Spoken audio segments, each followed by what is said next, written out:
हरि ओम येनाक्षरसमाम्नाय मधिगम्य महेश्वरात् कृत्स्नं व्याकरणं प्रोक्तं तस्मै पाणिनये नमः। वाक्यकारं वररुचिं भाष्यकारं पतञ्जलिं पाणिनिं सूत्रकारं च प्रणतोऽस्मि नित्यम्। अज्ञानतिमिरान्धस्य ज्ञानाञ्जनशलाकया चक्षुरुन्मीलितं येन तस्मै पाणिनये नमः।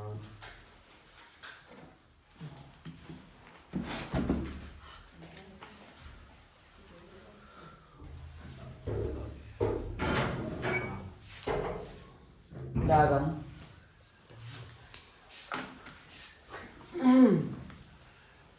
प्रारंभ है निष्ठा का। निष्ठा प्रत्यय का इडागम जो है, निष्ठा प्रत्यय परे होने पर कैसे इडागम करना है और निष्ठा प्रत्यय परे होने पर किस धातु को कैसे इडागम होगा, इसके लिए सबसे पहला सूत्र आया कृशः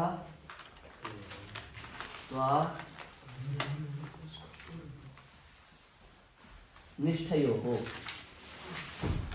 कृशः त्वा निष्ठयोः।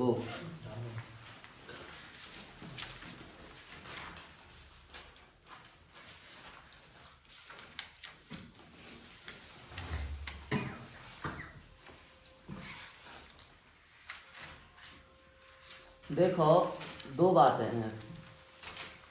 कृषा कृत्वा निष्ठयोः पढ़ने से पहले इसको सुन लो। धातुएं दो प्रकार की हैं इडागम में, पहले से ही पढ़ते आ रहे हैं अपन। एक अजंत, दूसरी हलंत। एक तो इडागम है अजंत धातुओं का, दूसरा इडागम है हलंत धातुओं का। तो जो अजंत धातुओं का इडागम है, वो सामान्य इडागम क्या है? आकारांत धातुएं क्या हैं? सबकी सब अनिट है। इकारांत धातुएं सबकी सब क्या हैं? अनिट है, श्री और श्वी को छोड़कर। दीर्घ इकारांत में सभी धातुएं क्या हैं? अनिट है, शीन दीर्घ को छोड़कर। यू रू नु स्नु छुक छुनु ये 6 धातुएं सेठ हैं, बाकी सब उकारांत अनिट है। दीर्घ उकारांत में सब सेठ हैं, ऋकारांत में वृंग सेठ हैं, बाकी सब अनिट हैं। दीर्घ रीकारांत में सबकी सब सेठ हैं और एजंत धातुएं अनिट हैं। तो सामान्य इडागम तो यही है ना अजंत धातुओं का, जो अपन ने सबसे पहले पढ़ा है धातु पाठ और अष्टाध्यायी के अनुसार सामान्य इडागम, वो यही है। अब विशेष इडागम अजंत धातुओं का क्या है इसमें, तो ऐसे कर लेते हैं अपन इसको। जैसे अपन ने लिखा आकारांत, इकारांत, इकारांत, उकारांत, उकारांत, ऋकारांत, रीकारांत और एजंत। ये बना लिया हमने पूरे वर्ग, ठीक है। अब उसके बाद में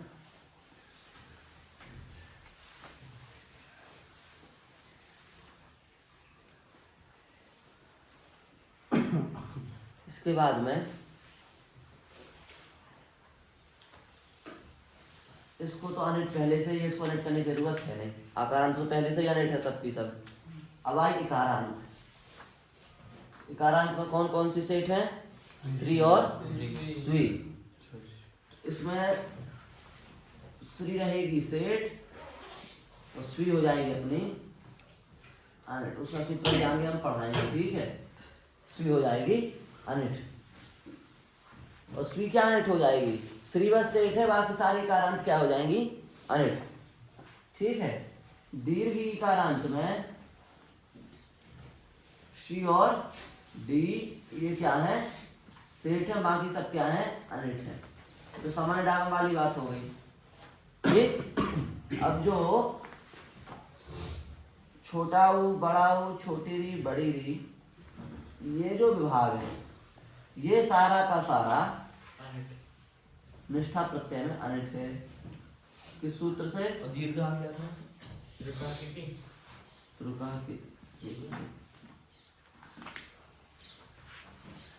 और एजंत तो अनिट है ही पहले से ही,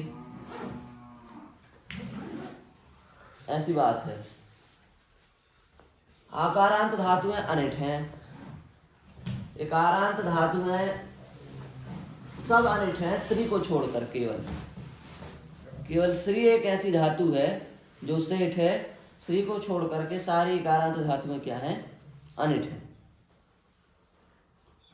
ठीक है, क्योंकि भाई इकारांत में दो धातु तो सेठ थी, श्री और स्वी, तो स्वी को सूत्र ने अनिट कर दिया, तो स्वी भी अब अनिट हो गई, तो केवल कौन सी सेठ धातु बची, श्री। तो केवल श्री क्या है, सेठ, बाकी सभी धातुएं क्या है, अनिट। और जो बड़ी की है ईकारांत धातु है, उन ईकारांत धातुओं में शी और डी, ये दो धातुएं क्या है, सेठ, बची हुई सब धातुएं क्या है, अनिट। तो सामान्य डागम वाली बात हो गई। अब उसके बाद में उकारांत, उकारांत, ऋकारांत, रीकारांत, ये चारों प्रकार के वर्ग जो है धातुओं के, ये सब के सब क्या माने जाएंगे, अनिट माने जाएंगे। और इसका सूत्र है अपना श्रुका किति। किस सूत्र से अनिट माने जाएंगे, श्रुका किति सूत्र से अनिट माने जाएंगे। और एजंत धातु में तो अनिट है ही है। बात आ गई समझ में। अजंत धातुओं का इडागम बैठा, ये है अजंत धातुओं का इडागम जो लिख रखा है। आकारांत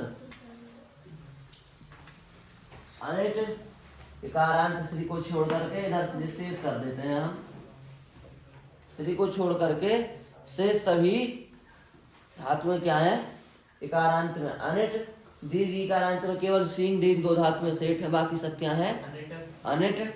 और उकारांत, उकारांत, ऋकारांत, रीकारांत, ये चारों के चारों क्या है, अनिट। और एजंत भी क्या है, अनिट। कहाँ है रामस, समझ रहे हो। अब आकारांत में एक धातु है जो अनेकाच होने से सेठ है, दरिद्रा, तो इसको क्या माना जाएगा, सेठ ही माना जाएगा। दरिद्रा धातु को हम क्या मानेंगे, सेठ मानेंगे, क्योंकि दरिद्रा तो आकारांत है, अनेकाच है, अनेकाच होने से सेठ है, तो दरिद्रा धातु क्या मानी जाएगी, सेठ मानी जाएगी। तो इस प्रकार से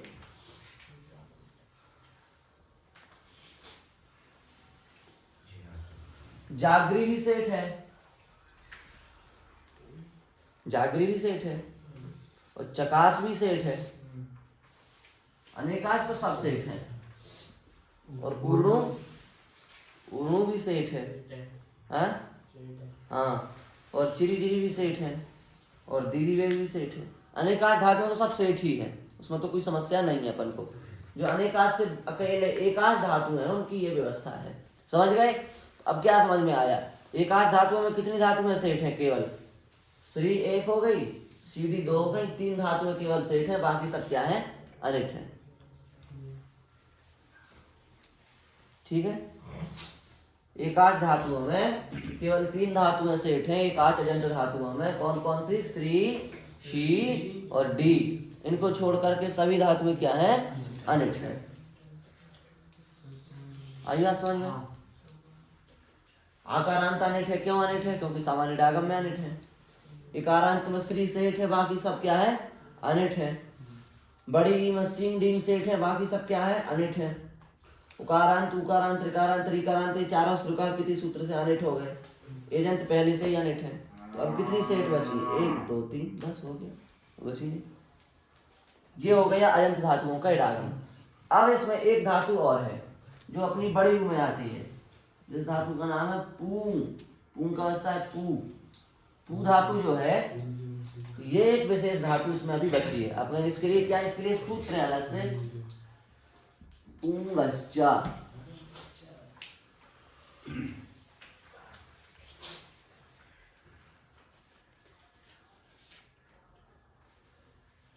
समझ गए। तो पूंगश्चा सूत्र जो है ना, इसका अपवाद है श्रुका किति का, क्योंकि भाई श्रुका किति तो कहता है जिसके अंत में छोटा हो, बड़ा हो, छोटी री, बड़ी री हो, उसको डागम नहीं होता। तो इसके अंत में बड़ा है, इसको डागम नहीं होना चाहिए। पर भाई इसका अपवाद है पूंगश्चा। इसने कहा पूंग धातु को निष्ठा प्रत्यय परे होने पर विकल्प से डागम हो जाता है। पूंग धातु को निष्ठा प्रत्यय परे होने पर विकल्प से डागम होता है। तो यहाँ पर पूंग धातु जो है उकारांत, उसको निष्ठा प्रत्यय परे होने पर विकल्प से डागम होगा। इसका मतलब अब दो तो थी, ये तीन तो थी पहले से, श्री, शीडी, ये तो सेठ है। अब पूंग धातु क्या है, वेट है। और इन चार को छोड़कर के जितनी भी अजंत धातु हैं, सारी निष्ठा प्रत्यय में क्या है, अनिट है। ये बात आ गई ना। समझ गए सबके सब? आनंद को समझ में आई? कहाँ गया जी? आ गई समझ में?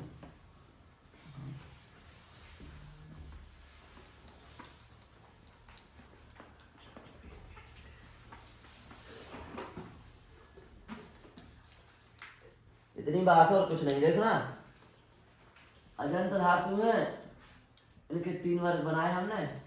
पहले में रख दिया हमने शी, डी और श्री, और दूसरे में रख दिया हमने पू, और तीसरे में रख दिया हमने शेष अजंत।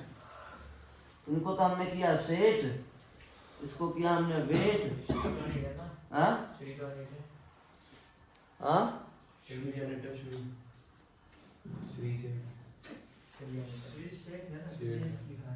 शेष अजंत क्या है अपनी? अनिट। श्रुकाकृति में श्री तो आ ही गई, तो श्री भी अनिट है, तो फिर सी डी व सेठ है।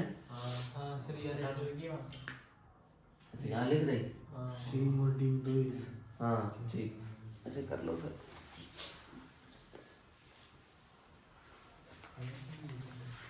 ठीक,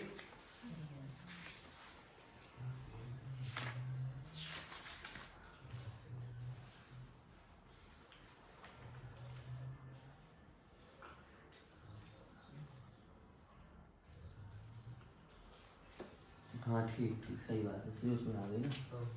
तो सी डी क्या है? सेठ है। पूर्ण धातु क्या है?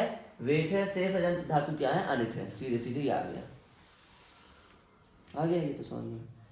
किसको नहीं आया बोलो भाई, कोई तुम्हें शंका? आ गया? तुमको भी आ गया? नहीं नहीं, उसको अनिट में कर लो। ठीक, नहीं स्वी भी नहीं है इसमें, तो सेठ। हाँ स्वी बताएंगे भी आगे, आगे सूत्र इसका। ठीक, वही बता देंगे। अब हो गई अजंत धातुओं का इडागम हो गया। अब बताओ भाई, घृ धातु कैसी है निष्ठा प्रत्यय में? सेठ क्या अनिट? एक स्वर में उत्तर दिया करो, सब बोला करो। अनिट नहीं, अनिट। और घृ धातु अनिट, और दरिद्रा धातु सेठ, चकास धातु सेठ, और पठ धातु अनिट। कहीं कि हलंत धातुओं का क्यों बता रहे हो? हलंत का पढ़ा ही नहीं अभी, ज्यादा बुद्धि दौड़ाते हो। अब आया हलंत। हाँ ज्यादा चिल्ला है। तो सबसे पहले आ गया इसमें क्लिशाह, जो भी सबसे पहले सूत्र लिखाया था हमने, त्वानिष्ठयोः। क्लिशाह त्वानिष्ठयोः, पहला सूत्र।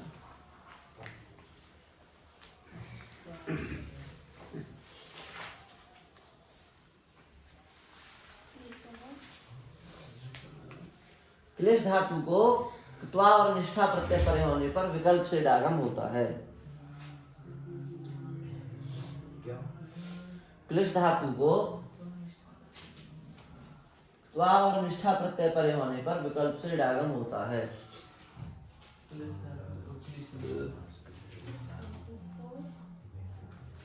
त्वा और निष्ठा प्रत्यय परे होने पर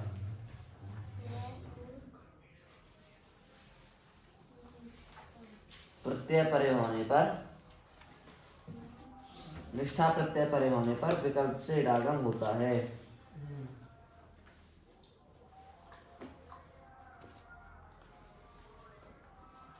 ध्यान देके चलना है, नहीं तो गाड़ी उतर गई पटरी से तो उतर ही जाएगी फिर। क्लिश धातु दो हैं धातु पाठ में, एक क्लिश एक क्लिशु। तो क्लिश धातु सेठ है क्या अनिट है? सामान्य डागम में सेठ है। और क्लिशु धातु क्या है? सामान्य डागम में वेट है, क्योंकि क्लिशु की संज्ञा हो जाएगी तो उदित है। तो क्लिश धातु सामान्य डागम में क्या है? सेठ। और क्लिशु धातु सामान्य डागम में क्या है? वेट। तो एक धातु क्या हुई? सेठ, एक धातु क्या हुई? वेट। तो क्लिश धातु क्या थी? सेठ। तो क्लिशा के सूत्र से, निष्ठा सूत्र से क्या होगा ये? वेट। एक तो इसका अर्थ लिखा है, क्लिश धातु निष्ठा प्रत्यय परे होने पर वेट हो जाते हैं। तो क्लिश धातु तो क्या थी? सेठ सामान्य डागम में, वो क्या हो गई? वेट। और क्लिश धातु क्या थी सामान्य डागम में? वेट, वो भी हो गई वेट। अरे सेठ क्यों कहते, जब ये सूत्र ही वेट कह रहा है। ये थोड़ा नहीं कहा कि क्लिशु वाली क्लिश या क्लिश वाली, ये तो दोनों ले लेता है क्लिश धातु, तो ये भी आ जाएगी ये भी आ जाएगी। तो सेठ भी वेट और वेट भी वेट। अब आप कहोगे वेट को वेट बनाने की क्या जरूरत है, तो वो अभी आगे हम बताएंगे, समझाएंगे इस बात को। पर अभी ये समझ लो कि क्लिश और क्लिशु दोनों धातु हैं, क्लिशा निष्ठा जो सूत्र से निष्ठा प्रत्यय में क्या हो जाएंगी? वेट हो जाएंगी। बात आ गई समझ में इस सूत्र की? एक एक सूत्र समझते चलो, क्योंकि 38 सूत्र हैं। यदि गायब हो गया तो फिर गायब ही हो जाएगा, वो फिर नहीं समझ में आएगा, इसलिए समझते चलो साथ साथ। दूसरा सूत्र है अपना इडागम का वसतिक क्षुधोरिट। अष्टाध्यायी आपको खोलना हो खोल सकते हो आप। 7-2-52 7-2-52 से देखते चलो, सब लगातार सूत्र आएंगे।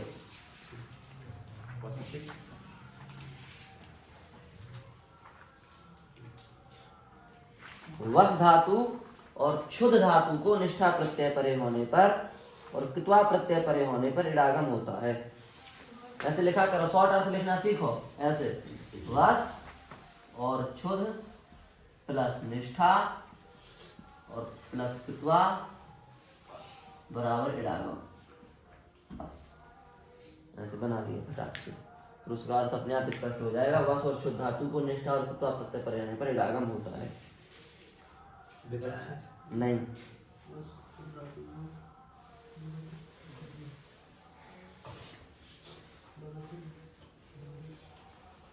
वस धातु और क्षुध धातु दोनों के धातु सामान्य डागम में क्या है? वस धातु सामान्य डागम में क्या है? अनिट। और क्षुध धातु सामान्य डागम में क्या है? हाँ, अनिट है। इसने इन दोनों धातुओं को क्या बना दिया? निष्ठा में सेठ बना दिया। बात आई समझ में? ये दोनों धातुएं सामान्य डागम में क्या है? अनिट। पर वसतिक क्षुधोरिट सूत्र से निष्ठा प्रत्यय में क्या हो जाएंगी? ये सेठ हो जाएंगी। समझ गए? समझ गए हरिओम? हाँ। तीसरा सूत्र आया अंचे पूजायाम। सेठ अंश धातु से पूजा अर्थ में, अंश धातु को ऐसे लिखो, अंश धातु को कित्वा और निष्ठा प्रत्यय परे होने पर इडागम होता है पूजा अर्थ में। अंश धातु को कित्वा और निष्ठा प्रत्यय परे होने पर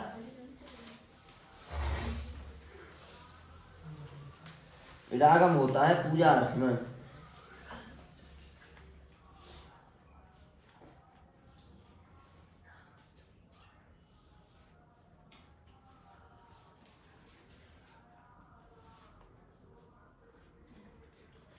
तो देखो अंश धातु है, सामान्य डागम में क्या है? ये सामान्य डागम में क्या है? अंशु वेट है सामान्य डागम में। हाँ, वाह वाह, वेट है ना, वाह, सेठ है। वेट क्यों है? अंशु बड़ी थोड़ी नहीं, छोटा हुआ उसमें। हाँ, तो सामान्य डागम में क्या है? ये सेठ है। तो सामान्य डागम में इसको क्या होना चाहिए? सेठ। तो सामान्य डागम में सेठ क्या होना चाहिए? सेठ ही है। तो सामान्य डागम में क्या है? सेठ। और निष्ठा प्रत्यय परे होने पर भी क्या है? सेठ।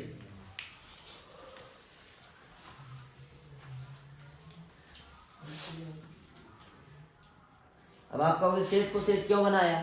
सेठ तो है ही। अभी पीछे आया था वेट को वेट क्यों बनाया? तो ऐसी जो रूप उन पे आप गोला करते जाओ। अभी आगे हम बता देंगे, वो सब बता देंगे, पर गोला नहीं करोगे तो फिर तुम्हें खुद समझ में नहीं आएगा। जो सेठ सेठ हो रही है, जो वेट वेट हो रही है, एक जैसा जिसमें सिस्टम चल रहा है, उनको ऐसे कर दो, बस हो गया है। जो विशेष शक के दायरे में है धातु में, इनसे विशेष पूछताछ आगे होगी।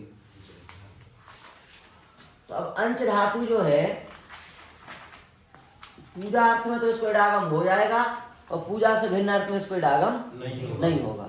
तो जब पूजा अर्थ में इसको इडागम होता है, तो जब पूजा अर्थ होगा तो इसको इडागम हो जाएगा, जब पूजा अर्थ नहीं होगा तो इसको इडागम नहीं होगा। एक प्रकार से ये भी धातु क्या हो गई? वेट नहीं हो गई। वेट पूजा अर्थ में इडागम होगा तो सेठ हो जाएगी, पूजा से भिन्न अर्थ होगा तो इडागम नहीं होगा तो अनिट हो जाएगी। तो एक प्रकार से क्या हो गई? वेट। अब अगला सूत्र आया लोभो विमोहने।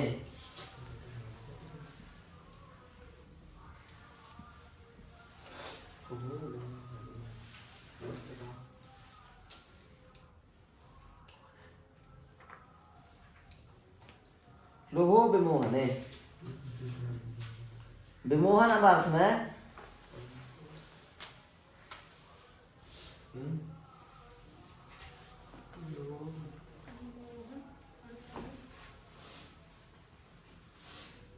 चलो कोई बात नहीं, ठीक है।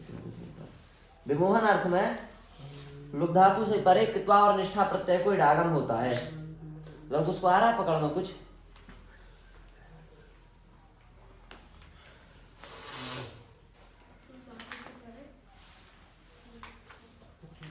कित्वा और निष्ठा प्रत्यय को इडागम होता है। लुक धातु सामान्य इडागम में क्या है? सेठ। सेठ नहीं है, सेठ है, पर एक प्रकार से इसमें क्या हो गई? वेट। क्यों? क्योंकि यदि विमोहन अर्थ होगा तो है सेठ, और विमोहन अर्थ नहीं होगा तो हो जाएगी अनिट। ये मतलब है, विमोहन अर्थ होगा तो सेठ, विमोहन अर्थ नहीं होगा तो अनिट। विमोहन माने होता है आकुलीकरणम, अपने मंत्र के प्रभाव से सामने वाले व्यक्ति को व्याकुल कर देना, आकुल कर देना, इसी का नाम है विमोहन। विमोहनम आकुलीकरणम, विमोहनम शब्द का अर्थम आकुलीकरणम हो गया। लोभो विमोहन। अब अगला सूत्र है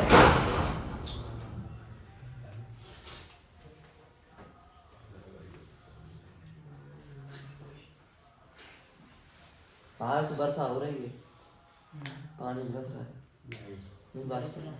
जीवृष्ट्योक्त्वी, अगला सूत्र आया जीवृष्ट्योक्त्वी। कितना नंबर जी 55, 7 2 55।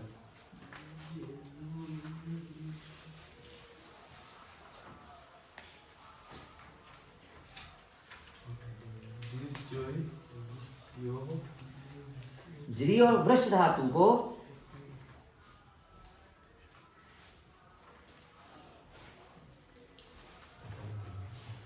वृक्ष कौन सी?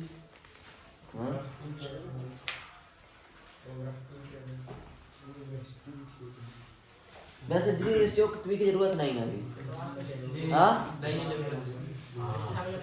नहीं, निष्ठा से हटा दो इसको, अपन सीधे चलो। हाँ 7 2 18 पे आ जाओ, लौट करके पीछे आ जाओ। ज्री वृष्टि को छोड़ो और 7 2 18 पीछे आ जाओ। अपन को सूत्र दिख रहा होगा यहाँ पर, शुद्ध स्वांत ध्वांत लग्न मिलिष्ट विरुद्ध फांट बाधा निमंथ मनस्तमा सक्ता विस्पष्ट स्वरानायास दुषेषु। लिख रहा है ना ये सूत्र? हाँ इसी को पढ़ दो। 7 2 18।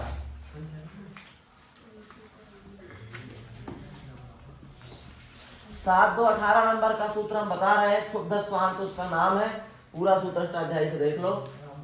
7 2 18।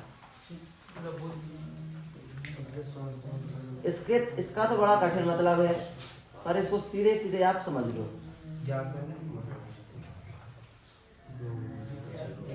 शुद्ध स्वांत भांत लग्न मिलिष्ट विरुद्ध फांट बाढ़, इतने शब्द जो हैं वो मंथ मन तम सत अविस्पष्ट स्वर अनायास और वृष।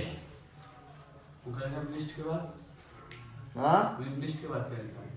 हाँ क्या लिस्ट के बाद विरुद्ध विरुद्ध क्षुब्ध स्वांत ध्वांत लग्न मिलिष्ट विरुद्ध फांट और बाढ़।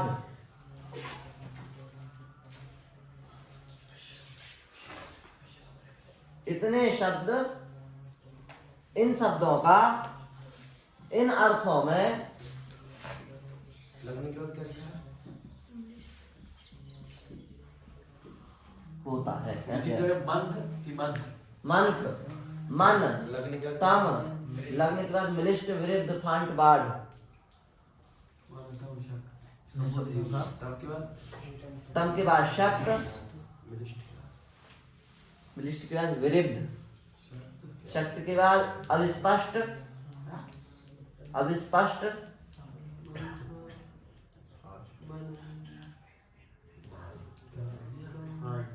बंद कर दिया, बंद हो गया।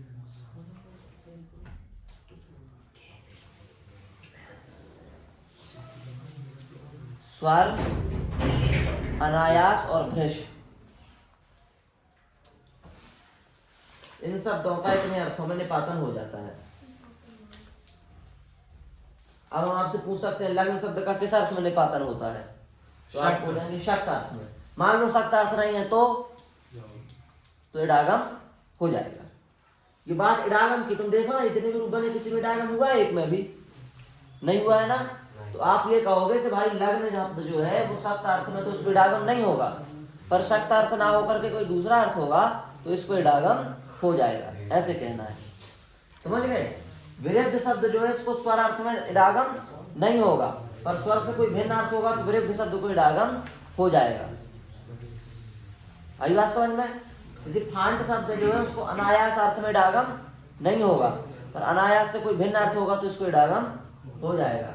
ऐसे बाढ़ शब्द को भ्रस अर्थ में इडागम नहीं होगा, पर भ्रस अर्थ से कोई अलावा अलग अर्थ होगा तो इसको इडागम हो जाएगा। बात आई समझ में? इस तरीके से वही अनायास के पहले वृष। हाँ, इन सबका एक दूसरे से संबंध है।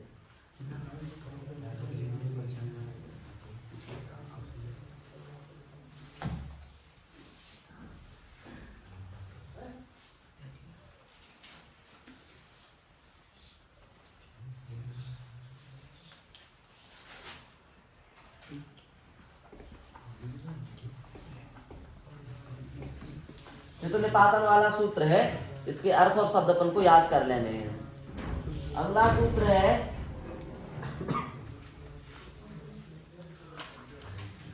धृषि शशि वैयात्य। धृष धातु और शस धातु, इन दोनों धातुओं को निष्ठा प्रत्यय परे रहने पर इडागम नहीं होता। शस दोनों को निष्ठा में इडागम नहीं होता। किस अर्थ में? वैयात्य अर्थ में। बस शश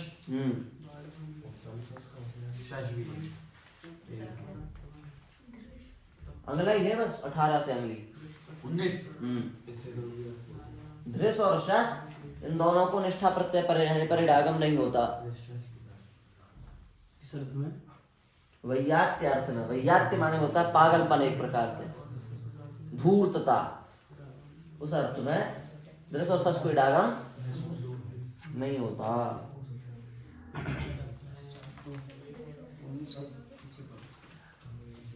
धृष और शस को इडागम नहीं होता निष्ठा प्रत्यय परे होने पर। ये सूत्र एक बार पढ़ के फिर दोबारा पढ़ने पड़ेंगे, इसलिए क्योंकि एक बार में अपना पूरा अर्थ थोड़ी नहीं प्रकाशित कर पाते हैं। निष्ठा के सूत्र हैं, जब ये पूरे पढ़ दोगे ना तब ये एक दूसरे से फंसते हैं, जब फंसते हैं तभी फिर पूरी बात खुलती है। अभी तो अपन आगे वाले सूत्र पढ़े नहीं है, इसलिए अपन को इनका पूरा अर्थ प्रकाशित नहीं हो सकता। जब अपन पूरे सूत्र पढ़ लेंगे और जब फिर पूरे एक दूसरे से मिलेंगे, तब जब गुत्थम गुत्थी होगी तब सुलझाने में आनंद आएगा। अभी तो केवल एक सूत्र का ढांचा बनता जा रहा है कि भाई ये सूत्र ये करता है, इडागम करता है, ये नहीं करता है, ये विकल्प से करता है, इतना होता जा रहा है। तो ये सूत्र क्या करता है? इडागम करता है, किन धातुओं को कर इडागम हाँ नहीं करता है। किन धातुओं को निषेध करता है? दृश और शस धातु को। किस अर्थ में? वैयात्य अर्थ में। वैयात्य माने पागलपन, धूर्तता, भ्रष्टता, मूर्खता, इन अर्थों में।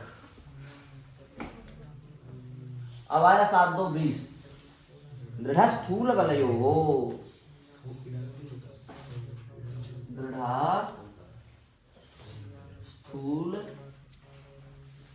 बलयो हो। स्थूल और बलवान अर्थ में दृढ़ शब्द का निपातन होता है। बस ये निपातन कर दिया इसने।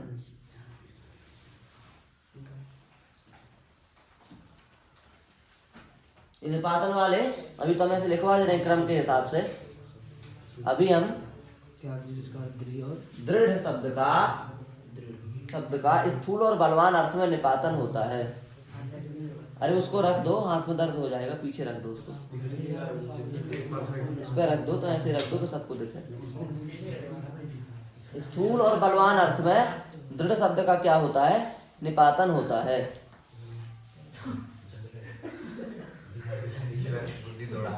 स्थूल और बलवान अर्थ में दृढ़ शब्द का निपातन होता है।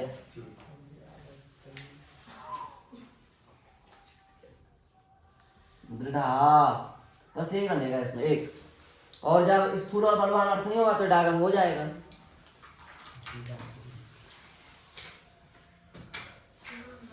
स्थूल और बलवान अर्थ में दृढ़ शब्द का निपातन हो रहा है, इसका मतलब स्थूल और बलवान नहीं होगा तो दृढ़ शब्द को डागम हो जाएगा। अगला सूत्र है प्रभव परिवृढ़ा। प्रभव परिवृढ़ा। प्रभु अर्थ में परिवृढ़ शब्द का निपातन होता है। प्रभु अर्थ में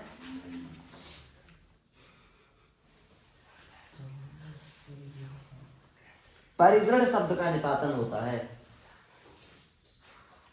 प्रभु अर्थ होगा तो परिवृढ़ शब्द का निपातन हो जाएगा।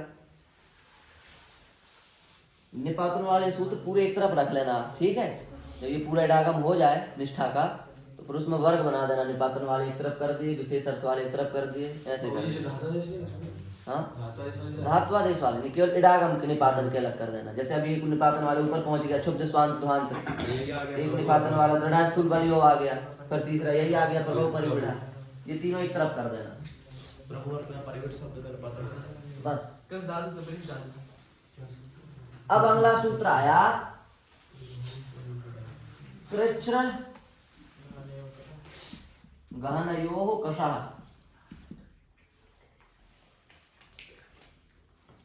कृच्छ्र और गहन अर्थ में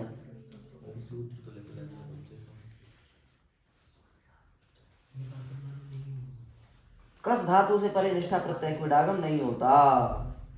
कृच्छ्र और गहन अर्थ में कस धातु से परे निष्ठा प्रत्यय को डागम नहीं होता।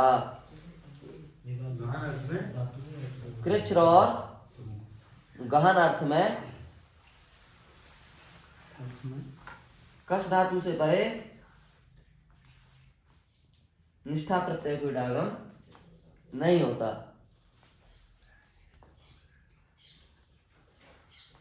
कृच्छ्र माने क्या होता है? कृच्छ्र माने होता है दुख। कृच्छ्र माने होता है दुख और गहन माने होता है गहरा, अत्यंत प्रकार से। कस धातु से परिनिष्ठा प्रत्यय को डागम नहीं होता। तो धातु कितनी है? कस। और यदि इसमें कृच्छ्र और गहन ये दो अर्थ होंगे तो इडागम नहीं होगा।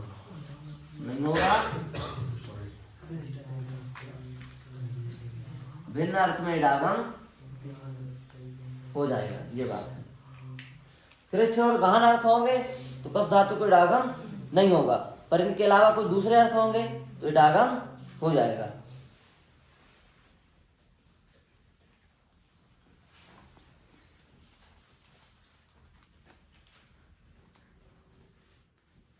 क्या कृष्णदास पकड़ रहे हो बात? किस अर्थ में इसको इडागम होगा? अगर कृच्छ और गहन अर्थ के अलावा कोई अर्थ होगा। हाँ तो इडागम होगा। हम्म, अगर कृच्छ और गहन अर्थ होंगे तो इडागम नहीं होगा। कृच्छ्र और गहन अर्थ होगा तो इडागम नहीं होगा। अब आया हमारा सूत्र घुषी रवि शब्द ने। घुषी रवि शब्द ने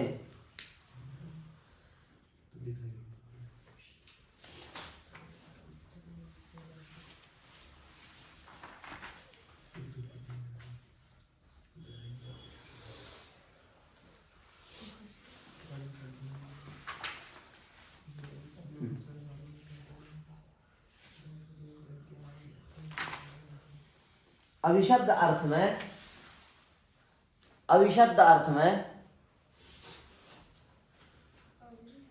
शब्द अर्थ में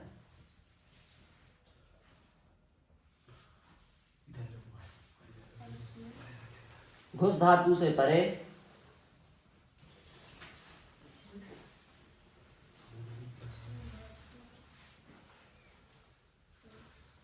परे निष्ठा प्रत्यय को इडागम नहीं होता।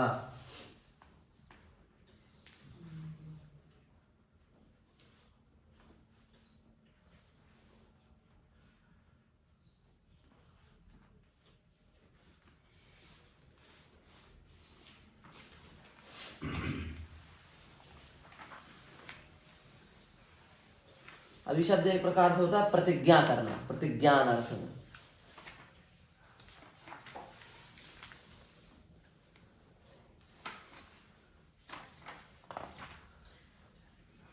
ठीक है, ये सब सूत्र पता है क्या आ रहे हैं? ये विशेष अर्थ में विशेष धातुओं को इडागम बता रहे हैं, बस और कुछ नहीं। अर्धे सन्निविभ्या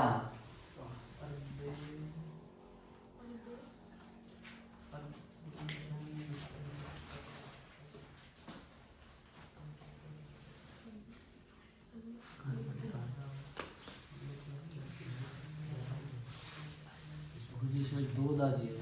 हाँ, अर्धे दो हैं। किसमें? इसमें भी दिए हैं अष्टादश में। पता नहीं, गलत हो गया होगा, एक ही है। सन, नी और वी उपसर्ग पूर्वक अर्ध धातु को निष्ठा प्रत्यय परे होने पर इडागम नहीं होता। सम, नी, वी उपसर्ग पूर्वक अर्ध धातु को निष्ठा प्रत्यय परे होने पर इडागम नहीं होता।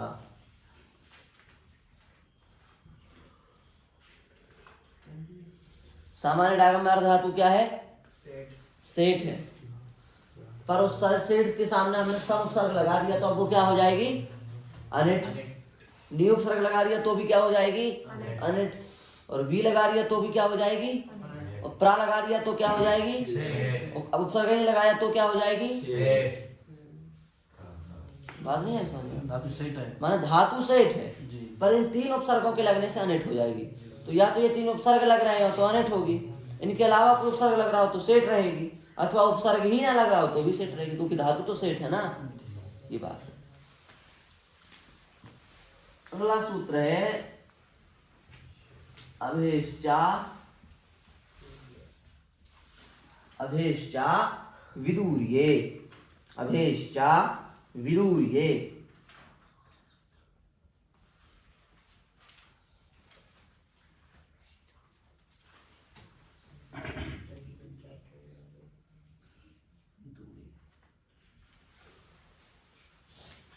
इसका अर्थ है अभी उपसर्ग पूर्वक अर्ध धातु को निष्ठा प्रत्यय परे होने पर इडागम नहीं होता। पर एक बात इसमें विशेष जोड़ दी अपने तरफ से, आविदूर्य अर्थ में। हाँ, अभी उपसर्ग पूर्वक अध धातु से परे निष्ठा प्रत्यय को ऋणागम नहीं होता आविदूर्य अर्थ में। आविदूरी मतलब क्या होगी? आविदूर्य आप क्या से बताओ। विदूर माने होता है विप्रकृष्ट, समीपता लिखा है। हाँ भाई, विप्रकृष्ट माने होता है समीप, और जो विप्रकृष्ट ना हो वो है अविदूर। हाँ दूरी अर्थात समीपता। हाँ, आविदूर अर्थात समीपता लिखा है। जी तो विप्रकृष्ट माने दूर, उसके अभाव को कहते हैं आविदूर माने समीपता, ऐसे अर्थ लगाया है आविदूर अर्थ में। तो देखो अब हो गया इतना, आविदूर अभेष्ट आविदूर ये अभी अर्ध धातु है ना अब। ठीक है, अच्छा अर्ध हो गया। तो अब अर्ध धातु के लिए दो नियम हो गए, एक तो नी और वियोपसर्ग पूर्वक होगी तो भी उसको इडागम नहीं होगा, दूसरी अभियोपसर्ग पूर्वक होगी तो भी उसको इडागम नहीं होगा। लेकिन अविदूर तो कितने अर्थ कितने उपसर्ग हो गए? 4। 3 ऊपर वाले सूत्र ने लिए, एक नीचे वाले सूत्र ने। इन 4 उपसर्गों के वाली अर्ध धातु आएगी तो उसको इडागम सामान्य रूप से नहीं होगा।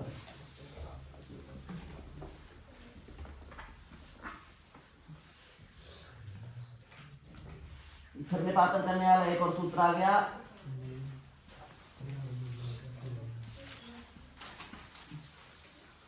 णे रध्ययने वृत्तम। णे रध्ययने वृत्तम।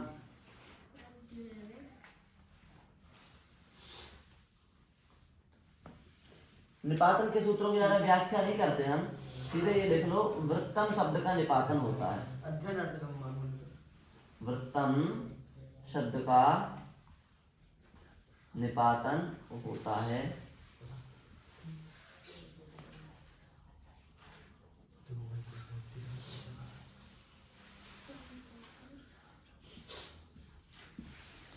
अध्ययन अर्थ में। णे का अर्थ यह है कनिष्ठ प्रत्ययांत। निपातन करता है वृद्धांश थोड़े अलग करता है। निपात नहीं कहते इसको।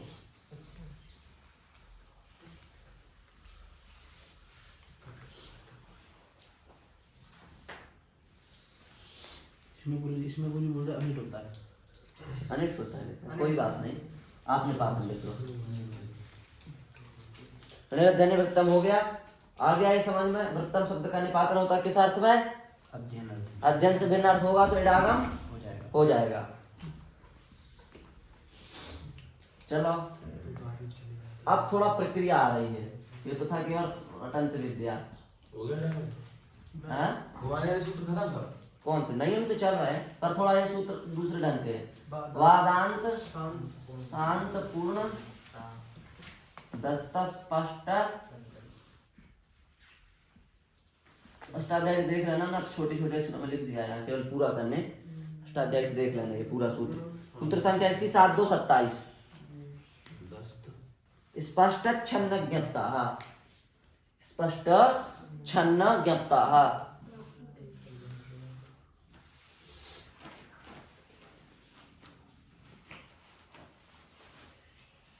सूत्र गुरु जी क्या है?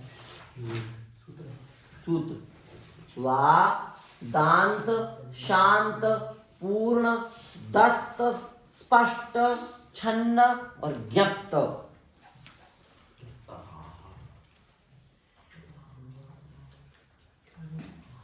इतनी धातुओं का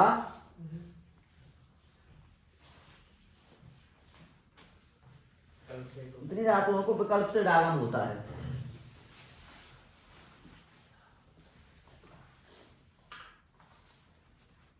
धातु तो पहचान में आएगी नहीं होगी। दांत माने दम, शांत माने शम, पूर्ण माने प्री, और दस्त माने दस, और स्पष्ट माने स्पष्ट, छन्न माने छद, और ज्ञप्त माने क्या।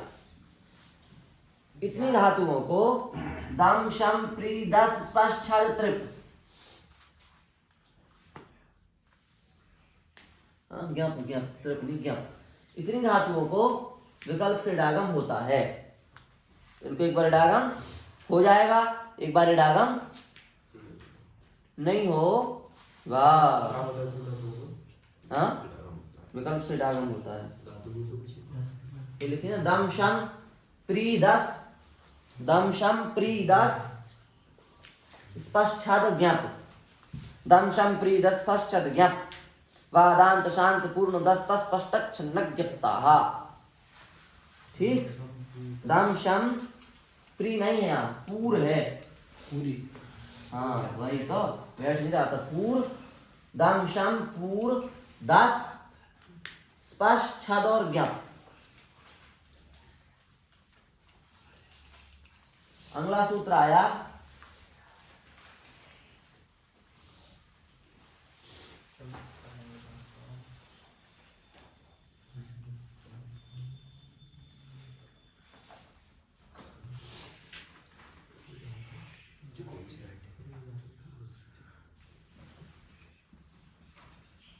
ऋष्यम त्वर संघु शाश्वनाम, ऋष्यम त्वर संघु शाश्वनाम। ये भी सूत्र है। हाँ, सब सूत्र ही हैं। वार्तिकाएं हम बताएंगे। हमारे हिसाब से सूत्र ना लिखा करो तो ज्यादा अच्छा है, केवल इशारा कर लिया करो, क्योंकि लाइन से सूत्र अष्टाध्याय में देख लिया करो फिर, क्योंकि गलत ही देखते होगे हमारे अंदाज से जहाँ तक है। क्या लिखा है? संगु शाश्वनाम,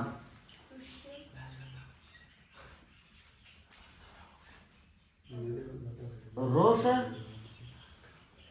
आम त्वर संसर्ग पूर्वक घोष और आ उपसर्ग पूर्वक स्वन, इन 5 धातुओं को विकल्प से डागम होता, विकल्प से डागम नहीं होता है।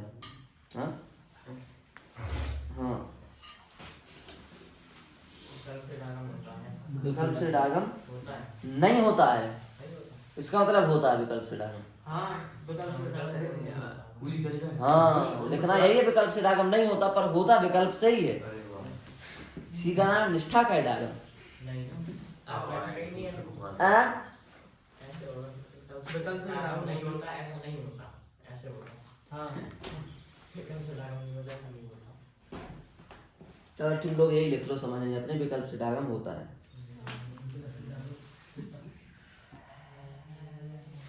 पूजी वो क्या लिखा आपने? रोष उन्मत्वर रुष अम त्वर आमतर संघोष आस्वन, इन 5 धातुओं के लिए है ये सूत्र।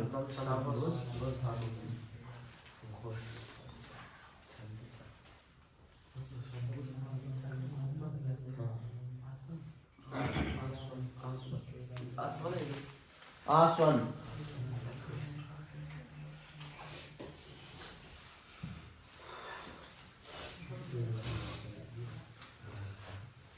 चलो ठीक है, बस लफड़ा समाप्त ही होने वाला है। अब क्या है,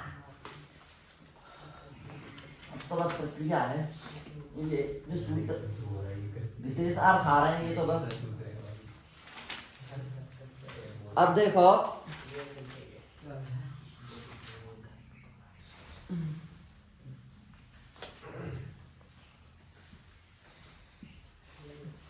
ऋषिर लोमसु,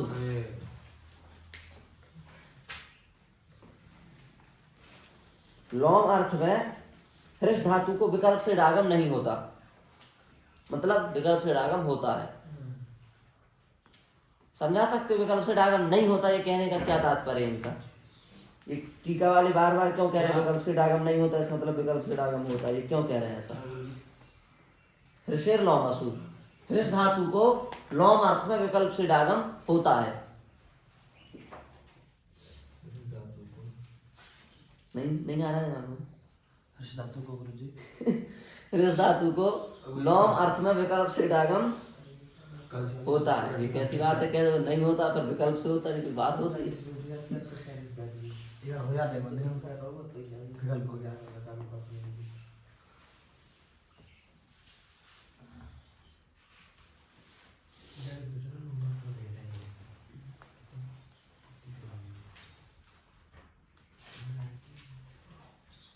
सही है।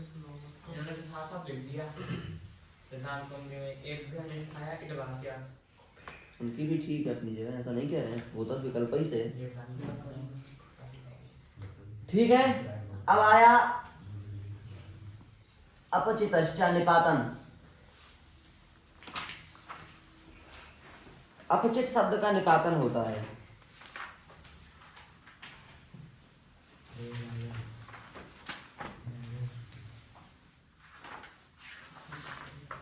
क्या लिखना है इसका? अपचित शब्द का निपातन होता है। बस हम पूछे आपसे अपचित शब्द का सूत्र अपचितश्च हो गया। ये नहीं लिखना 10 में प्रति यहाँ पे इसका नहीं, इतने व्याख्यान की जरूरत नहीं है, सूत्र नहीं लिखना सूत्र है ही नहीं वो। है नहीं, कैसी बात करते हो तुम, वार्तिक है। हाँ नहीं लिखना नहीं, सूत्र तो तैयार हो नहीं पा रहा है, तुम्हें वार्तिक की ओर पड़ गई। देख रहे हो, फिर हम पढ़ाने लगे नहीं टीका था, फिर मत कहना हमसे। सौम्य वरिता, ये वेद के लिए है। सौम्य वरिता इसका बताइए अपचित बता को दिया। रुक जा, ऐसे नहीं, ऐसे इसको लिखो, गलत हो गया। क्रम से लिख लो ये तीनों सूत्र, आगे पीछे क्यों लिखो है। सबसे पहले लिख लो हुरुहरेश छंदसी। क्या लिखना है? हुरुहरेश छंदसी अपरिवृताश्च। हैं? बता लाइन से लगा रहा है। सौम्यवरिता, ये तीन सूत्र वेद के लिए हैं। हुरुहरेश छंदसी, इनको नहीं पढ़ाना है, इनको छोड़ देंगे, बस ये इतना समझ लो वेद के लिए है, उसकी जरूरत ही नहीं है।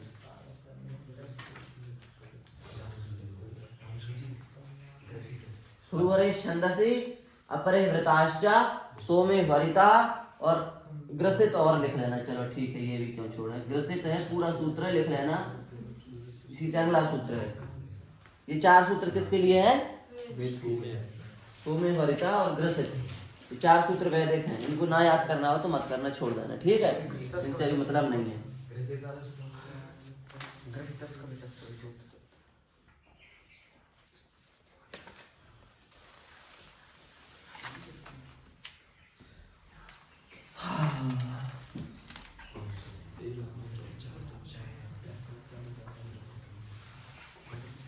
आकारांत धातु में सबकी सब निष्ठा में क्या है? अनिट है। और आदित धातु में निष्ठा में क्या है?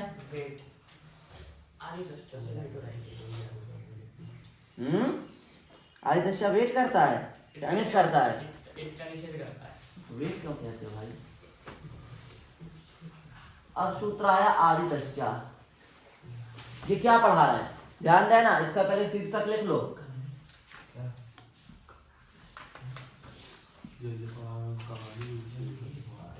अनुबंधों के आधार पर इडागम, ये पढ़ा रहे हैं आपको। अनुबंधों के आधार पर इडागम अभी भी चल रहा है यहाँ से अब जो बताएंगे। 3-4 सूत्र हैं अनुबंधों के आधार पर इडागम वाले, 2 ही हैं, 3-4 भी काय को है ना। अनुबंध माने इस संज्ञा जिन शब्दों की हो जाती है उनके आधार पर इडागम बता रहे हैं हम। इस संज्ञा को मान करके सूत्र आएगा। जैसे आदित्य सूत्र है, ये कहता है जिन धातुओं में आ की संज्ञा होती हो उनको इडागम नहीं होता। तो ये अनुबंधों के आधार पर नहीं हुआ इडागम। आ की संज्ञा होती हो उन धातुओं को इडागम नहीं होता। जिन धातुओं में आ की संज्ञा होती हो उन धातुओं को इडागम नहीं होता। जैसे अपन ने पढ़ा था एक संज्ञा में ईश्विदा पढ़ा था, आ की संज्ञा कर दी थी। अब इस धातु को इडागम निष्ठा में नहीं होगा। इसी प्रकार से हमने लिखा यक्षुदा, इसमें भी हमने किसकी संज्ञा कर दी? आ की, तो इसको भी निष्ठा में इडागम नहीं होगा। ऐसे हमने कहा यमिदा, इसमें भी हमने आ की संज्ञा कर दी, इस धातु को भी निष्ठा में इडागम नहीं होगा। जिन जिन धातुओं में भी आ की संज्ञा होती हो उनमें से किसी भी धातु को निष्ठा में इडागम नहीं होगा, बस सीधी बात। अब आप देख लेना, जब हम इडागम पूछा कि ये धातु आकार आदित्य तो नहीं है कहीं, इसमें आ की संज्ञा तो नहीं हो रही है, फिर नहीं देख पाओगे, नहीं देख पाओगे, बताना पड़ेगा अभी कि भाई इसमें आखिर संज्ञा कर रहे हैं हम। अब अगला सूत्र आया, ये तो अच्छा सूत्र है ना, ऐसे सूत्र अच्छे लगते हैं, इसमें थोड़ा सा दिमाग का विकास हो। स्वीरितो निष्ठायाम, ये भी अच्छा सूत्र है। तुम पूछ रहे थे सत्यनारायण स्वी धातु किस सूत्र से अनिट है, इस सूत्र से है। स्वीरितो निष्ठायाम, स्वी धातु और ईदित धातु, ईदित माने जिन धातुओं में ई की संज्ञा होती है, बड़ी ई की ध्यान रखना। स्वी धातु और ईदित धातु निष्ठा प्रत्यय परे होने पर अनिट होती हैं।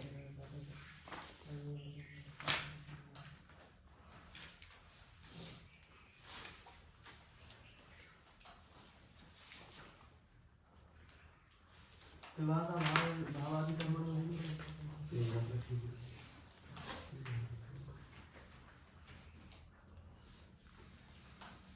गुरुजी हाँ विभाषा भावादि कर्मों ये विकल्प से आगे धातु परिणाम होते हैं। हाँ या फिर विकल्प से डागम करता है, वाह। भाव कर्म में हाँ हो गया ना इतना। स्वी और ईदित धातुओं को क्या होता है, विकल्प से डागम, माने स्वी और ईदित धातुओं को कोई डागम नहीं होता है।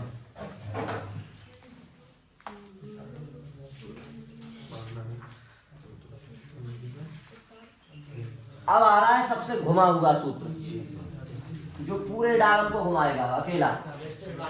हाँ अब सूत्र आया सबसे विचित्र सूत्र यहाँ का, जिससे सब घूम जाए। यस्य विभाषा, कौन सा सूत्र है? यस्य विभाषा, सूत्र इतना सारा होगा नहीं लगता। कितने नंबर का गुरुजी? 7 2 15। ये देख प्रकरण जैसे लिखा हुआ है तो पूरा। हाँ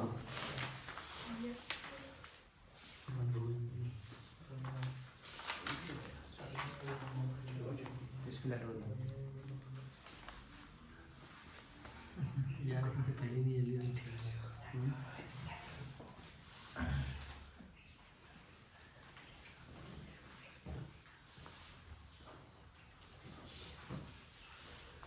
हाँ नहीं समझ लो तुम। इट शनिवार भी आ जाएगा इसमें, है ना। इट शनिवार भी आएगा 41 से लेकर के और अपना 41 से लेकर के और अपना कृषा कितवा ने पूंगश्चा तक जाएगा ये, जैसे भाषा है ना। चलो देख लेते हैं, कोई बात नहीं, लाइन से देख लो और क्या है। देखो यश विभाषा है, इसका सीधा अर्थ यह है कि जिस किसी धातु को भी जिस किसी प्रत्यय में विकल्प से डागम बताया गया हो, सुन रहे हो क्या सुना, जिस किसी धातु को जिस किसी भी प्रत्यय में विकल्प से डागम बतलाया गया हो, वे सारी धातुएं निष्ठा प्रत्यय में अनिट हो जाती हैं। जितनी धातुएं जिन जिन प्रत्ययों में वेट हैं, उतनी उतनी धातुएं सब निष्ठा में आकर के अनिट हो जाएंगी। अब आपको एक कब तक सूत्र बैठेगा, जब आपको सब प्रत्ययों की वेट धातुएं पता हो। अभी ये विकल्प से मतलब पूरे प्रत्ययों में जो 30 आर्धातु प्रत्यय हैं, ताक थलवामा से द्वे माय ताक तो तुतात्मन तवितव्य तृतीय तत्व तो सुनकन तवन सिर सी उठसन सेक्स से सेंसिप, जिनमें इतने इन प्रत्ययों में जितनी भी धातुएं वेट है सब निष्ठा में अनिट है। जो यहाँ लिखा है उनको भी देखकर उनको नहीं, वो विशेष है, इनको छोड़ दो। इनको ये नहीं है कि ये नहीं आएंगे, ये तो अपवाद है, इनका तो अपवाद है, ये तो अपवाद है ऐसी भाषा का भी। तो अब अपन को विचार करना पड़ेगा कि भाई कितनी धातुएं हमारी वेट है। तो आपको तो पता ही है वेट धातुएं, सामान्य सारी वेट धातुएं जो अभी तक हमने पढ़ाई, कौन गिना सकता है हमको। हाँ पूरी वेट धातुएं जो अभी सामान्य रूप से हमने पढ़ाई है, वो कौन गिनाएगा बोलो। पूरे आर धातु में पूरी वेट धातु कितनी है, देखो हम बताएं, हमारे सुनते चलो, नहीं बनता हो तो लिखते चलो। सबसे पहले स्वरति सूति सुयति धूयो दितो वाह, क्या लिखना है ये तो पता ही है। श्रुवी सु सु धु और उदित सबकी सब क्या है? वेट है। तो ये सारी धातुएं निष्ठा में क्या हो जाएंगी? अनिट हो जाएंगी। दूसरा रधादिभ्यश्च आप लोगों को आता ही है, उसमें 8 धातुएं आती हैं। राधनास त्रिप द्रेप द्रोह मोह विष्णु विष्णे, ये 8 धातुएं क्या है? वेट है। तो ये भी निष्ठा में आकर के क्या हो जाती हैं? अनिट हो जाती हैं। निराकुशा भी पढ़ा है, निराकुशा भी क्या है? वेट है, वो भी निष्ठा में आकर के क्या हो जाएगी? अनिट हो जाएगी। अब एक सूत्र पढ़ो आप नया, जो नहीं पढ़ा आपने वो पढ़ा देते हैं हम बस। और यदि आपको लिखना हो तो ये लिख लो आप इशारे के लिए ऐसे। स्वरति एक सूत्र, फिर उसके नीचे लिख लो रधादिभ्यश्च 2 सूत्र, फिर तीसरा सूत्र लिख लो निराकुशा 3 सूत्र, फिर चौथा सूत्र अभी हम जो पढ़ा रहे हैं ये लिख लो एण निष्ठाया। इसको लिख दे। इनसे ये पता चल जाएगा कि भाई वेट धातुएं कितनी हैं पूरे धातु पाठ में, पूरे प्रत्ययों में। अब हम इस बात पर चर्चा कर रहे हैं आपसे।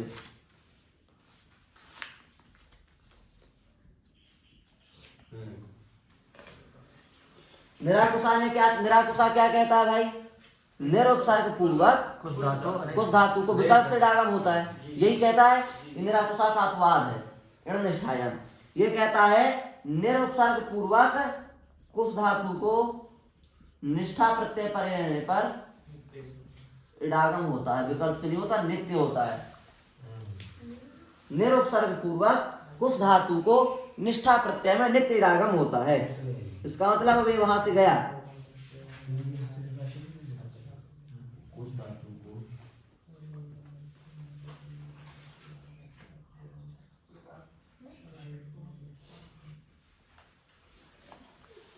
नित्य इडागम होता है।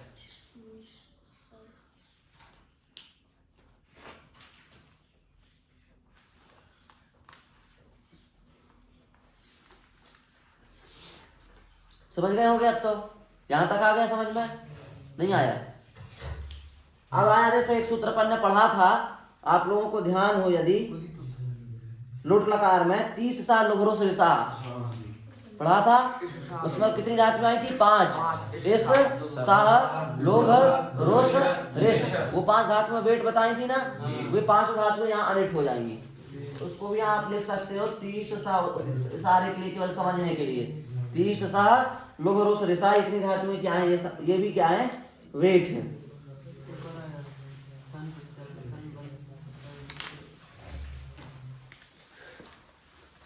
पहले पढ़ लो, जो सूत्र पढ़े हैं वही पढ़ लो पहले, फिर जो नहीं पढ़े हैं उनको देख लेंगे, है क्या नहीं? इनको क्या होता है? नित्य डागम होता है। नहीं, ये अनिट हो जाती हैं सब निष्ठा में। हमने पहले ही शीर्षक बता दिया, सारी वेट धातुएं निष्ठा में अनिट करनी है बस। मेन बात ये है। अपन ने एक और सूत्र पढ़ा है लृट लकार में, से सिचि कृत चृत छृद त्रिद नृतः। इसमें कितनी धातुएं आती हैं? 5। कृत चृत छृद त्रिद नृत, यही आती है ना 5। ये 5 धातुएं क्या है? वेट होती हैं, पर ये निष्ठा में आकर के क्या हो जाएंगी? अनिट। इसको भी आप लिख लो, से सिचि कृत चृत छृद त्रिद नृतः लिख लो।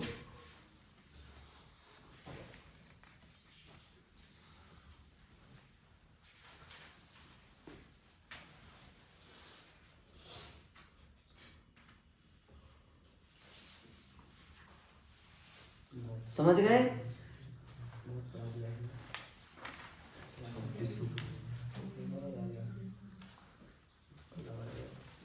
हो गया अब तो है बस। अब 1-2 सूत्र और बचे हैं।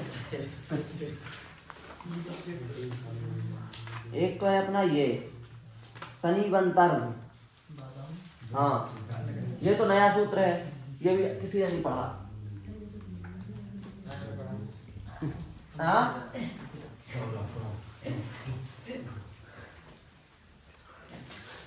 जिन धातुओं के अंत में इव है, इव, ये जिसके अंत में आपको दिखता हो, जिन धातुओं के अंत में इव है, सूत्र हम बता देते हैं 7-2-49।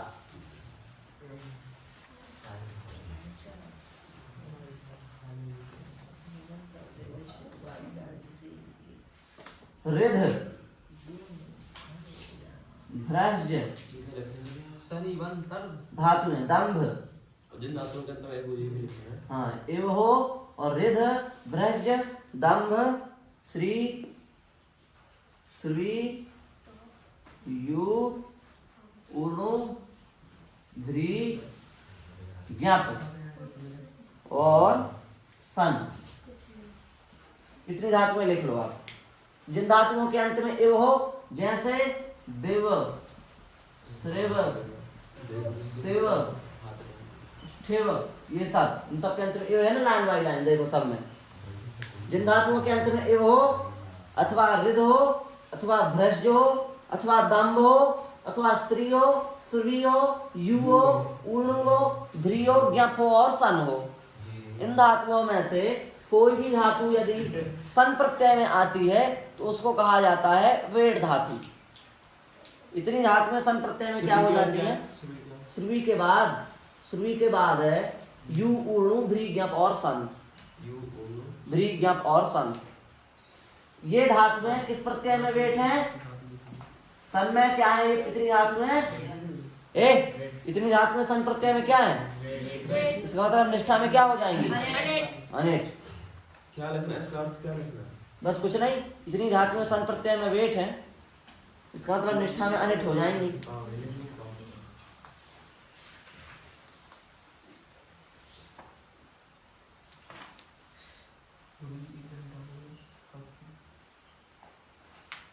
अब आया धासु सूत्र।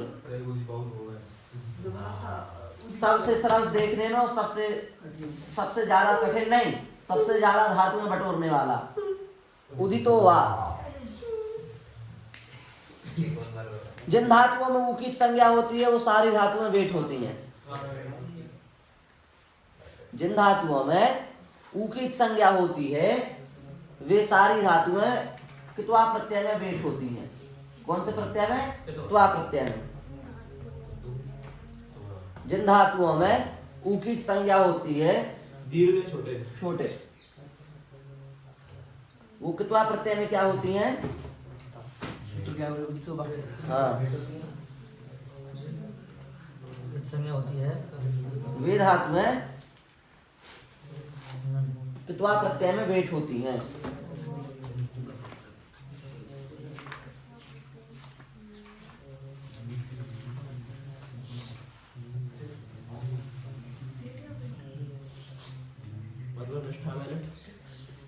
मतलब निष्ठा में अनिट हो गई ये भी,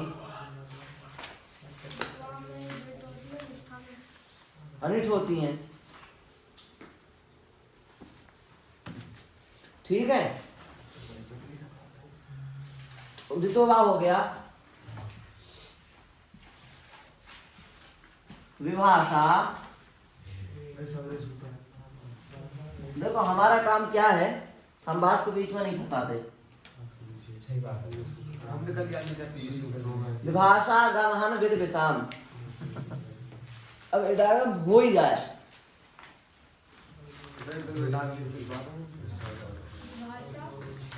गमहन विद विषाम,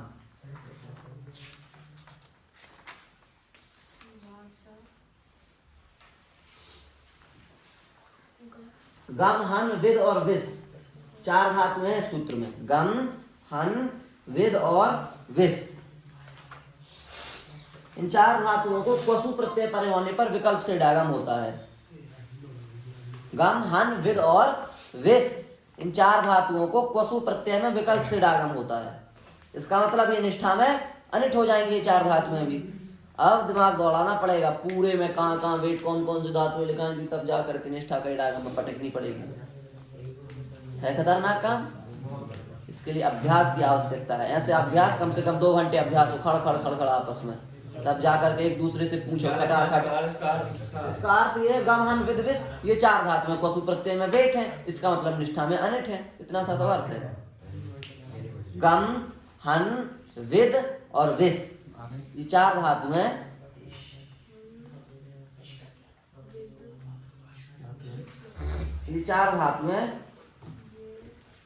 चार धातुएं पशु प्रत्यय में वेट हैं।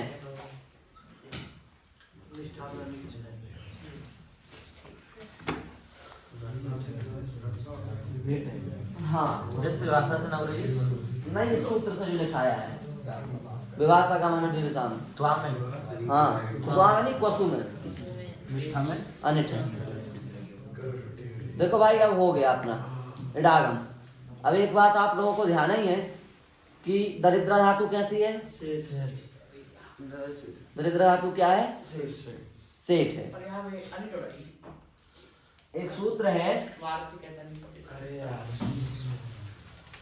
शनिपति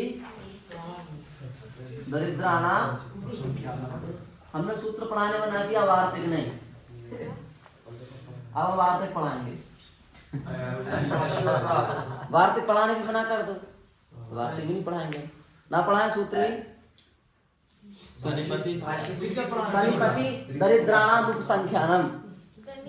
तनिपति दरिद्राणाम उपसंख्यानम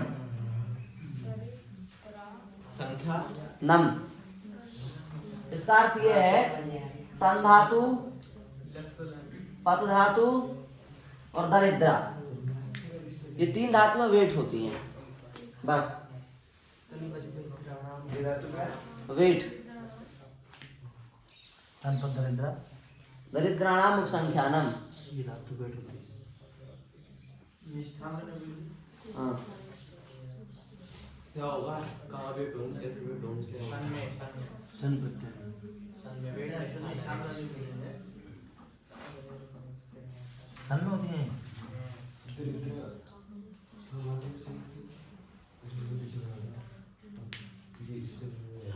तो देखो तन धातु वेट हो गई, इसका मतलब निष्ठा में क्या हो जाएगी? अनिट हो जाएगी। वेट होने का मतलब क्या है? निष्ठा में अनिट। तो तन धातु क्या है? वेट, इसलिए निष्ठा में क्या हो जाएगी? अनिट। पत धातु क्या है? वेट, इसलिए निष्ठा में क्या हो जाएगी? हाँ निष्ठा में क्या हो जाएगी? यही होना चाहिए, पर ये नहीं होगा इस धातु को। अब आप कहेंगे वार्तिक का अपवाद कैसे हो सकता है? कोई तो नहीं होगा। पद को नहीं होगा ना। एक सूत्र है, आप खोलो अष्टाध्यायी 2:1-24।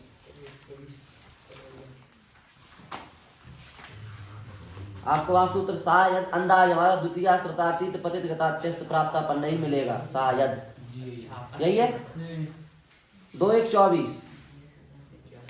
हैं देखो हमको ध्यान था कि 2:1-24 में ये सूत्र है द्वितीय श्रुतातीत।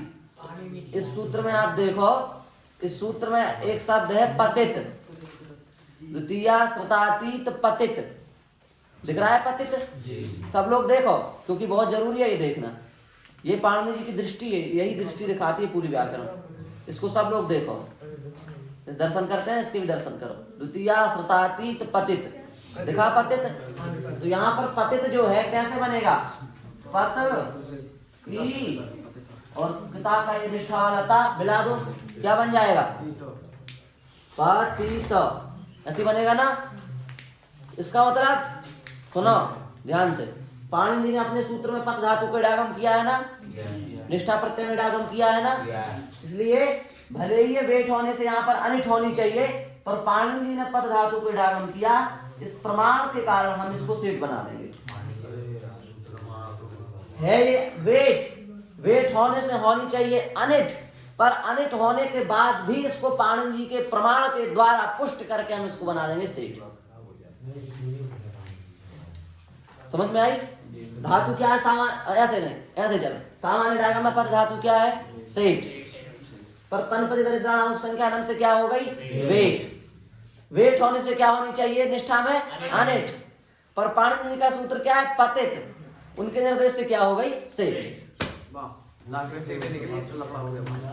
ऐसा कुछ सेठ ही थी पहले और सेठ ही हुई बाद में, और ये बीच में हो गया इतना लफड़ा। इसको और देख लो इसी प्रकार से। लास्ट दरिद्रा और बची, तो दरिद्रा धातु हमने आपको क्या लिखा है? नहीं भाई, सेठ कैसे हो जाएगी? सामान्य डागम में क्या है? सेठ। तो निष्ठा में तो इस तनिपतिदरिद्राणाम उपसंख्यानम से क्या हो गई? ये वेट। तनिपतिदरिद्राणाम उपसंख्यानम से क्या हो गई? वेट। तो सब जसन में वेट हो गई, तो निष्ठा में क्या होना चाहिए इसको? पर हमने शुरू में क्या लिखवाया? निष्ठा में क्या है? ये सेठ लिखवाया था अजंत धातुओं के डागम में दरिद्र, फिर कैसे सेठ हो गई? जब वेट है तो निष्ठा में अनिट होनी चाहिए, तो फिर सेठ कैसे हो गई? कैसे हो गई? दरिद्रा। ये भाषा लग जाए। दरिद्र धातु को निष्ठा में दरिद्र धातु सेठ है, परतनिपति दरिद्राणाम उपसंख्या नाम से वेठ है। अभी हमने क्या बताया, वेठ धातु निष्ठा में अनिट है, तो फिर सेठ कैसे होगी? तुम खुद बताओ ना, तुम खुद भी तो बैठे हो।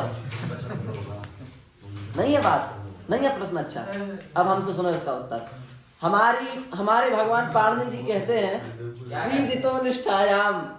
अभी हमने पहले सूत्र पढ़ा निष्ठा में, पीछे चला गया है। अनुबंधों के आधार पर जो संज्ञा पढ़ाई उसमें ये सूत्र आया स्वीदितो निष्ठायाम। इस सूत्र में हमने आपको क्या पढ़ाया, और स्वी और ईदित धातु में निष्ठा प्रत्यय परे होने पर क्या होती है, अनिट होती है। तो एक धातु है कृति, कृति ये धातु भी क्या है, इस धातु में भी किसकी संज्ञा हो जाती है, ई की। ई की संज्ञा होने से धातु क्या है, निष्ठा में अनिट है ना, यही बात कहेंगे। देखो भाई इधर नहीं, इधर देखो, कृति धातु निष्ठा प्रत्यय में क्या है, अनिट। क्यों अनिट है, क्योंकि इसमें ई की संज्ञा हो गई। और स्वीरितो निष्ठायाम कहता है कि जिन धातुओं में ई की संज्ञा होती है वो धातु में क्या हो जाती है, निष्ठा में अनिट हो जाती है। इसलिए कृति धातु क्या हो गई, निष्ठा में अनिट हो गई। समझ में आई इतनी बात। परंतु एक सूत्र है जो भी हमने पढ़ा है और आर धातुक में भी पढ़ा है, उस सूत्र में भी कृत धातु आ गई।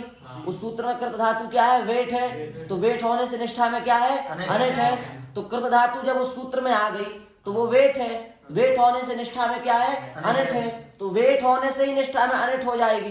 तो फिर कृति में ई क्यों लगाया गया, अनिट करने के लिए, अनिट करने के लिए। नहीं आई बात समझ में। कृति धातु है ये से सिची, इसमें आ गई। इस सूत्र से ये क्या है, वेट। वेट होने से निष्ठा में क्या है, निष्ठा में क्या है ये, अनिट। इधर सुन, ये धातु है इस सूत्र में आ गई, इसलिए क्या होगा ये वेट। वेट होने से निष्ठा में क्या हो जाएगी, अनिट। अब कोई कहता है कि कृति में ई क्यों लगाया, तो हम क्या उसको उत्तर देते थे कि कृति में ई इसलिए लगाया क्योंकि भाई ईदित हो जाएगी, ई लगा देंगे। तो ईदित होने से स्वीदितो निष्ठायाम से क्या हो जाएगी, अनिट हो जाएगी। तो अब आप खुद बताओ, अनिट करने के लिए ईदित लगाने की जरूरत है, अनिट करने के लिए ई लगाने की जरूरत है। अनिट तो ये वेट होने से ही अनिट है, फिर ई क्यों लगाया, वो ई हुआ व्यर्थ। और व्यर्थ होकर के उसने कहा कि यस विभाषा सूत्र अनित्य है। अनित्य होने से कहीं लगेगा, कहीं पर नहीं लगेगा। तो दरिद्र धातु में यस विभाषा सूत्र नहीं लगेगा।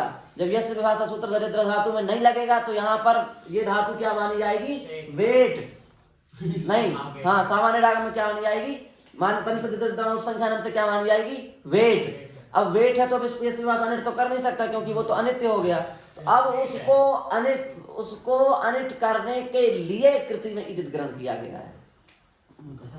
ईदित ग्रहण भी सार्थक हो गया, यश विभाषा भी सार्थक हो गया, तनिपति दरिद्राणाम उपसंख्यानम भी सार्थक हो गया, और दरिद्र धातु को इडागम भी हो गया। सब बातें हमने इस प्रकार से निष्ठा प्रत्यय का इडागम समाप्त हुआ।